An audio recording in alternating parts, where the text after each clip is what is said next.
Horrifying demons descend upon Earth, annihilating humanity in their quest for eternal life. Ian Stone is killed every day by mysterious creatures, and each time he starts a new life, forgetting the previous ones. One day, Ian Stone is participating in yet another hockey match. At the very end of the game, he scores the winning goal, but the referee disallows it and ends the game early, resulting in Ian's team losing. His teammates blame Ian for the loss and give him disdainful looks as they head home. In the locker room, Ian tries to pull himself together, and luckily, his girlfriend Jenny comes to support him. He then offers to drive Jenny home, and they finally leave the stadium. Before dropping her off, Ian shares his frustrations about the game and can't stop wondering how the time on the scoreboard could have stopped on its own. The day where just everything's going wrong. Jenny starts kissing Ian, distracting him from his negative thoughts, but they are interrupted by Jenny's parents, who appear in the window of their house. She says goodbye to Ian and rushes inside. Ian notices the eerie swing set in her yard before he drives away. Near the railroad tracks, Ian suddenly stops his car when he sees a person lying in the middle of the road. Despite the heavy rain, he gets out of the car to try to help the stranger. When he touches the person's shoulder, they jerk awake, and Ian quickly returns to his car to call for help. However, he can't get through to emergency services. A few seconds later, he looks up from his phone and realizes the person is no longer there. Suddenly, a huge monster smashes through his windshield, grabs Ian with its terrifying limbs, and drags him toward the tracks. Ian desperately tries to break free from the creature's grasp, but it holds him until a train runs him over. Immediately after the collision, Ian finds himself in an office. He looks older than his years and is confused about what is happening. Soon, Ian's boss approaches and asks if he has reviewed the sent spreadsheets. Ian has no recollection of any spreadsheets but responds that he was just about to look at them. Jenny then comes up to Ian, now not his girlfriend but just a colleague. She hands him new documents, adding even more to his workload. Ian asks if she has reconsidered going to her relatives for the weekend, and she sighs, saying she can't avoid it, even though she dreads her mother's lectures about getting married and having children. Throughout the day, Ian works intensely, then gathers his things and prepares to go home. He steps into the elevator, and at the last moment, a clearly frightened and agitated man rushes in. On the ground floor, the man panics, runs out of the elevator, bumps into a pile of empty boxes, and hastily leaves the building. Ian heads towards the exit, noticing that the security guard is giving him a strange look. Outside, Ian sees that the man from the elevator has collapsed. Concerned bystanders are trying to help, thinking he might be having a heart attack. Among them, Ian notices a suspicious man holding the collapsed man's hand, and his face seems vaguely familiar. However, Ian walks past the unfortunate man from the elevator and finally returns home. Pouring himself a drink, he looks out the window and notices a strange human shadow in the building opposite. Suddenly, his wife, Medea, silently sneaks up behind him and startles him. That night, they make love, and afterward, Medea gives Ian a wristwatch, hoping it will help him be less frequently late. Medea excitedly talks about the watch's useful features but notices that Ian's mind is elsewhere. She asks what's wrong, and Ian tells her about the man from the elevator who died before his eyes and the strange person in the crowd. Ian admits that the person reminded him a lot of the referee in hockey who constantly picked on him. Medea is surprised to learn that Ian used to play hockey, but he insists he has told her about it before. To remind his wife of his athletic past, Ian pulls out an album and shows her a photo of the team. However, after examining the players, Medea says he isn't among them. As they snack on ice cream, Ian tries to make sense of it all, convinced that he clearly remembers playing hockey in college. Problem is, I'm remembering something that never happened. Medea doesn't find it strange and advises Ian to ignore it. They return to bed, but Ian can't fall asleep. Suddenly, he hears a mysterious male voice saying it's already too late, and then he sees a creepy shadow outside the window. The next morning, Medea wakes Ian up, telling him to get up quickly or he'll be late for work. On his way to the office, he notices that his new watch has stopped, and during one of the stops, he sees two guys on the bus who look like his old hockey teammates. The guys look back at Ian and give him strange looks before getting off the bus. Ian chases after them, but they give him the middle finger and disappear into the crowd. Suddenly, a man named Gray stops Ian. If you don't listen to me, you'll be killed. Gray tells Ian they need to move to a safe place quickly. Seeing a suspicious man in the crowd, Ian follows Gray. Once they are in an alley, Ian finally asks if he knows Gray. Gray doesn't answer directly but mentions that Ian's watch stopped this morning and that they come for him every time his watch stops. Gray doesn't explain who they are but informs Ian that they have been hunting him since yesterday, when he woke up in the office and this life, which they specifically created for him, began. Ian doesn't believe Gray and starts to leave, But Gray says this life will soon end just like the previous one, where he played hockey in college. Ian stops and starts to take Gray more seriously after hearing that hockey was indeed part of his life. Gray assures Ian that he was someone else before and that if they take his life again, this cycle of different lives will be endless, with him dying every day. Gray explains that they can alter reality and control minds, making Ian see only what they want him to see. Ian, growing irritated, demands to know who they are, and Gray says these beings are usually called demons or ghosts. Ian insists he doesn't believe in witchcraft, but Gray continues to assert that these creatures, living in another dimension,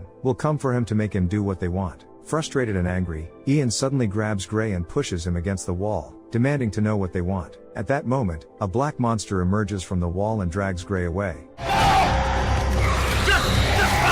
Shaken, Ian runs out to the street and suddenly sees a person with black holes instead of eyes. Blinking, he realizes it was just his imagination. He tries to call someone, but his phone has no signal. He then rushes into a phone booth, but all he hears through the receiver is strange noise. Ian runs out of the booth and hurries home. Bursting into his apartment, he tells Medea that something is hunting him. Suddenly, he hears eerie sounds coming from the basement and, in a panic, locks the door. Medea tries to calm and embrace him, but suddenly red splatters appear on the door. Medea stabs Ian with a huge black claw, revealing she is one of them. She kisses him, then pushes him to the floor and strikes again. She says he shouldn't have remembered his past life, then slashes his throat. Ian wakes up in a new life behind the wheel of a car and nearly crashes into a truck. This time, he is a taxi driver, and Jenny is his next passenger. Jenny asks him to stay alert and not fall asleep at the wheel, and he apologizes for his carelessness. To stay awake, Ian starts a conversation with Jenny. She mentions she's visiting her parents for the weekend and complains again about the inevitable talks about marriage and children. Soon, Ian drops Jenny off at her house, and she invites him in for coffee. Ian declines, not wanting to intrude, so Jenny offers to bring the coffee out to him. While waiting, Ian notices a mysterious man on the street and then sees a creepy shadow in the window of a neighboring house. Suddenly, Jenny appears behind him. Startled, Ian quickly gets back into the car and sees that his watch has stopped again. Grabbing the coffee Jenny brought him, he drives off and soon spots Gray waving at him from the roadside. Ian brakes sharply and, taking a wrench for safety, approaches Gray. He feels he knows Gray but can't remember from where. Gray grabs his shoulders and tells Ian he must remember everything, or they will come for him again. He also warns that Jenny is in danger and needs protection. Flashbacks from Ian's past lives flash before his eyes, showing that he was always connected to Jenny in some way. Suddenly, Ian hears a noise behind him and turns around, raising the wrench. Gray vanishes, and Ian notices a black monster on the rooftop of a building.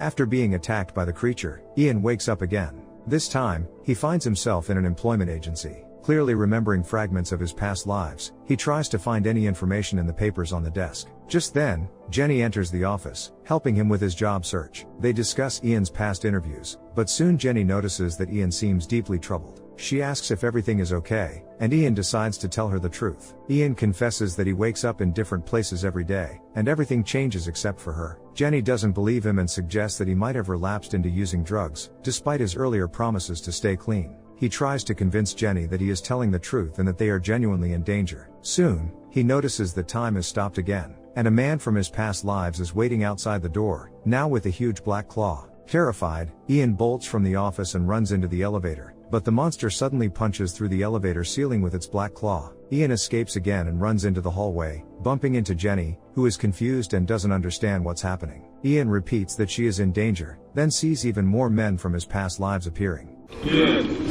Stop running. Ian runs in terror to the stairs and soon finds himself in the parking lot, where he is pursued by two dark shadows. Bursting onto the street, Ian hails a taxi and manages to escape from the monsters for a short time. However, soon a black claw pierces through the roof of the car. In a panic, Ian jumps out of the taxi, only to be hit by another car. He lies on the road, unable to move from his injuries, and soon Medea and the other men approach him and...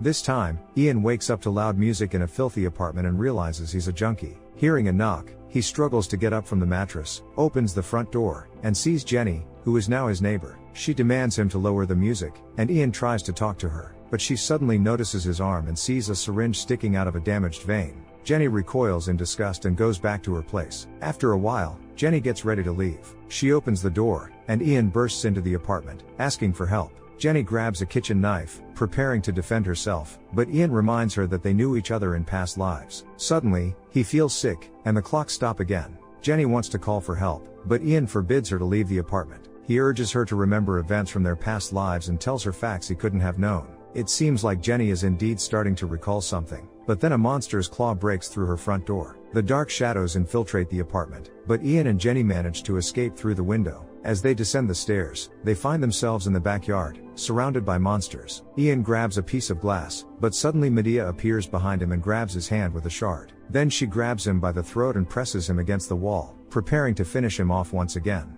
But suddenly Jenny approaches Medea from behind and stabs her in the shoulder with the knife. Medea is distracted, and Ian and Jenny flee. Soon they descend into the subway, and Jenny finds a piece of fabric to bandage Ian's arm. Additionally, she confesses that she started remembering all their past lives after he asked her to recall them. Finally, the train arrives, and they board it, hoping to delay the inevitable encounter with the monsters. Ian tells Jenny that she should stay away from him, but she insists on sticking together until the end. At the next stop, a guard enters the car. For a few seconds, he stares at the couple intently, then exits the car to join Medea and the others. The couple continues their journey, and Jenny falls asleep on Ian's shoulder. Soon, Gray appears out of nowhere next to Ian. He notices that Ian looks bad and finally realizes that Gray is one of these creatures. Gray explains that they are called harvesters and that they live forever, feeding on human fear. When an old man enters the car at the next station, Gray takes on the guise of a monster and scares him to horror. The old man runs away, and Gray looks fresh and healthy again. Then Gray explains that ordinary fear is not enough for many harvesters anymore, and now they are seeking stronger emotions. And the fear one of them experiences the moment before a violent death is the most potent. Now the harvesters cannot stop and are taking more and more lives, evolving from parasites into predators. Ian doesn't understand why the harvesters won't leave him alone,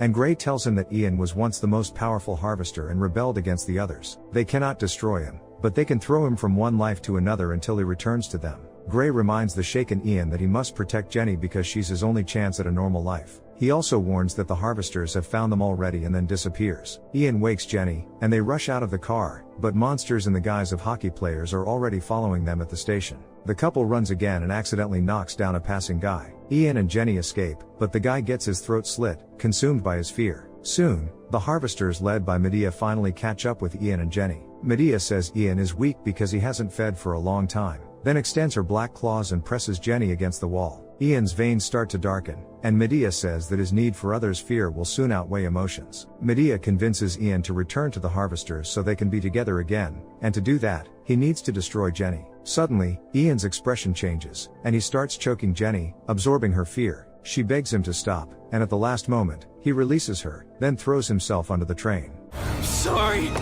Ian finds himself in yet another life. He wakes up strapped to a bed in a psychiatric hospital and calls out for help. Soon, a nurse comes to check on him, but she sees a completely different scene. To her, Ian is simply in a coma. After ensuring his condition is stable, the nurse leaves, and Medea appears before the restrained Ian. She tells him that the harvesters have to take his life each time to make him forget why he turned against them, but his memories keep resurfacing. Medea demands Ian to confess how he managed to kill one of the harvesters since none of them possess such power. Ian himself doesn't know what happened, so Medea and the other harvesters decide to take drastic measures. They transfer Ian to an operating room where they start torturing him in various ways. Medea explains that they cannot destroy him, but they won't let him go either since he has become a threat to the other harvesters. She warns him that they will keep torturing him until he tells them the truth, but after another toxic injection, he loses consciousness. Ian soon wakes up in a ward and sees a child lying in the bed across from him. Then Medea appears next to Ian and tells him he needs to feed, or he will weaken. Ian doesn't want to harm the child, so the other harvesters take on horrifying forms and scare the boy instead. The child screams in terror, and doctors and nurses rush in, but they can't understand what happened. Ian briefly loses consciousness again and then sees Jenny, now a nurse, in front of him. She asks how he's doing and leaves, triggering a flood of memories for Ian of the tortures Medea inflicted, trying to uncover the truth. Meanwhile, Medea realizes that Ian betrayed the harvesters because of Jenny, whom he now unconsciously brings into each life. Medea is convinced that once they get rid of Jenny, Ian will return to them and become a normal harvester again. Some time later, an aged and weakened Gray appears in Ian's ward. He explains that Ian became human thanks to his love for Jenny. This love made him strong enough to destroy other harvesters, stop feeding on fear and pain, and even create life. Gray shares that he, too, once found his love and gained a new life, but the harvesters destroyed his beloved. Now, Ian must do everything possible to prevent them from taking Jenny from him. However, to do this, he needs to feed. Ian insists he can't harm others, so Gray offers to let Ian feed on his fear, helping him pass away. Ian reluctantly agrees, and Gray takes his hand, transferring his remaining strength to Ian. Ian's wounds instantly heal, and Gray literally dissipates into thin air. Soon after, the harvesters return to the ward and find that Ian is nowhere to be seen. They meticulously search the room, which has been turned upside down, when suddenly Ian, in the form of a monster, attacks one of the harvesters. After dealing with the second harvester, Ian leaves the ward in human form and heads towards Jenny. Meanwhile, Jenny is working in the archive, unaware of the eerie black shadows of the harvesters closing in on her. Each time one of them attempts to attack her, Ian strikes first, piercing them with his massive claw. After eliminating the harvesters in the archive and the hallway, Ian follows Jenny to the morgue. There, Jenny notices the monsters and calls for help. Ian tells her to run and engages in battle with the harvesters. Jenny dashes into the corridor, but Medea ambushes her. Hearing Jenny screams, Ian rushes to her aid. He prepares to fight Medea, but she suddenly turns him back into his human form and begins shifting him through his different lives. Medea then brings him back and declares that Jenny won't be with him in his next life. Medea grabs Jenny, using her as a shield. Ian realizes there is only one way to destroy Medea. He drives his claw through both Jenny and Medea, recalling Gray's words about the power of love to bring forth life. Medea disintegrates immediately, and Ian catches the wounded Jenny. He promises that she will remember this as just a bad dream and heals her with the power of his love. In the end, Ian finds himself back on the ice rink, and this time, no referees interfere as he scores the decisive goal. Jenny comes to the locker room to congratulate Ian on his victory, and he thanks her for making him human. She doesn't understand what he means, as she has no memory of what happened. Suddenly, Ian notices a strange person and immediately gives chase. He finds the harvester in one of the corridors and attacks with his black claw, fiercely protecting his human life. How would you act if you were in the main character's place? Would you return to the harvesters and continue feeding on fear, or choose the path of eternal struggle for your happiness in the ordinary world? Share your thoughts in the comments below, hit the like button and subscribe to the channel. See you in the next videos.